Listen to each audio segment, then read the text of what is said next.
Okay. There's more people than that. No, you forgot to say it. I know, so my name's right there. Or should be mine. Many of us would like to know, why are we really here today, in the most unbearable cold, snow, and wind, when we could be inside somewhere warm and comfortable. There are so many things we could be doing and many obligations to fulfill, but all of us have chosen to be here at this very moment. We should know and remember that right now we are claiming our most valuable birthright. Each and every one of us is telling the world that our lives are precious, that we deserve true equality, a voice to be heard, and basic needs to be met. We want justice and peace because we are entitled to it. And this birthright is something that we have always possessed, always will possess as long as we live.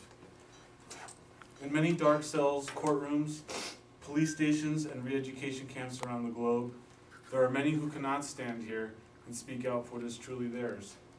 Some will only live to be tortured, many will be summarily executed.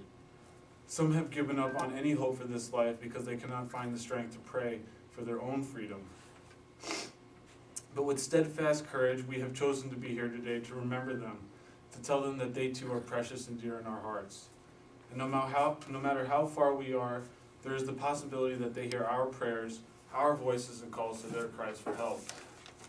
It would be foolish to think that we were the only ones on our feet fighting for justice. There have been countless examples before us, and those who have given up everything to claim their birthright. Yesterday, 150 or more Tibetan protesters had been thrown in prison and beaten simply because they had chosen to petition for a highly respected innocent man.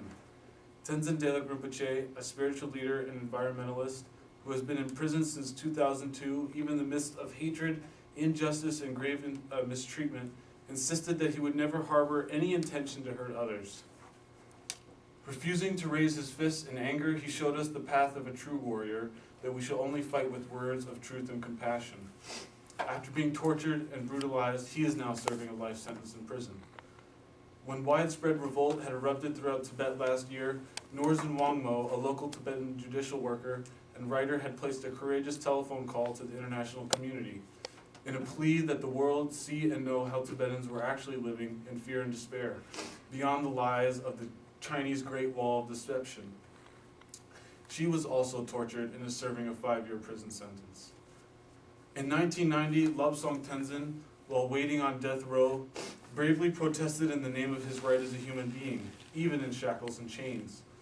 Fellow activist Lakpa Sering was soon executed for participating by his side. But in 1991, he again risked immediate execution and attempted to make it past armed Chinese guards and hand over a vital list of tortured innocent prisoners to the visiting U.S. ambassador. Through the power of his actions and through the worldwide attention and outcry, the innocent Lobsang Tenzin was able to have his life rightly spared and had his death sentence commuted thereafter. Like these honorable Tibetans, there are thousands of more names, thousands of more high in character that we could speak of. And these guiding examples are fathers, sons, mothers, daughters, and pillars of communities throughout Tibet and the rest of the world who are lost in the system of oppression and destruction. On this blistering cold day, we recall of men and women who in great character would not go silent into the night. And like them, we are here in Madison, invoking their presence, no matter how far, refusing to go silent into the night. In our struggle, my brothers and sisters, whether we like it or not, we have all been born into this world as part of one great human family, rich or poor, educated or uneducated, belonging to one nation or another, to one religion or another, adhering to this ideology or that. Ultimately, each of us is just a human being like everybody else. We all desire happiness and do not want suffering. This is a question of the well-being of all of us, whether it is the suffering of poverty in one part of the world, or whether it is the denial of freedom and basic human rights in another part. We should never perceive these events in total isolation.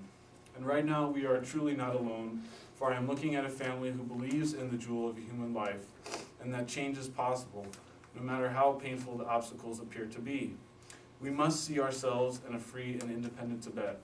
We must see ourselves in a better world, and we must see that our compassionate work here today be for the benefit of all living beings, loved ones, and enemies. We must vow that we shall never give up our rights, and we must vow that we will never stop speaking up for those who cannot, and we must never find that our cause is lost.